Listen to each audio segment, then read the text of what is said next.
আজকের ব্লগটা এখান থেকে শুরু করলাম। প্রথমেই নিয়ে নিলাম রাইস অ্যান্ড চিকেন, তার সাথে স্যালাড হিসেবে পেঁয়াজ। এই রাইসটা কিন্তু আমি আজকে করিনি, করেছে হাজব্যান্ড।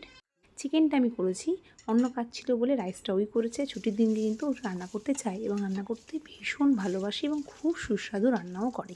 তো রান্নাবান্না করে বাসন যেগুলো বেরিয়েছিল সেগুলো আমি সময়ের সাথে মেজে রাখি। এটা আমার একটা স্বভাব, কারণ রান্নাঘর পরিষ্কার না থাকলে আমার কেমন, তাও সবসময় যে মেনটেন করতে পারি সেরকম সেটা নয়, অনেক সময় হয়ে যায় অগোছালো হয়ে যায়, অন্যদিকে যেতে গিয়ে এদিকটা হয়তো অগোছালো হয়ে যায়। কিছু জিনিস অনেক দিন ধরেই গোছানো হচ্ছিল না, গোছানোর সময় পাচ্ছিলাম না, যেগুলো এসেছিল সস, ছোলা, তারপর এই যে চায়ের প্যাকেটগুলো দেখছো, এগুলো আমরা যে ঘুরতে গেছিলাম দার্জিলিংয়ে সেখান থেকে নিয়ে এসেছিলাম।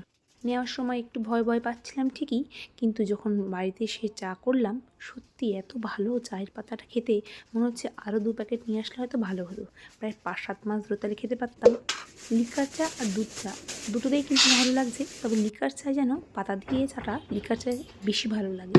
তো যাই হোক, সেটা বয়মে রেখে দিলাম, সব জিনিসপত্রগুলো ঢুকিয়ে রাখলাম। রান্নাঘরে অলমোস্ট গোছানো রান।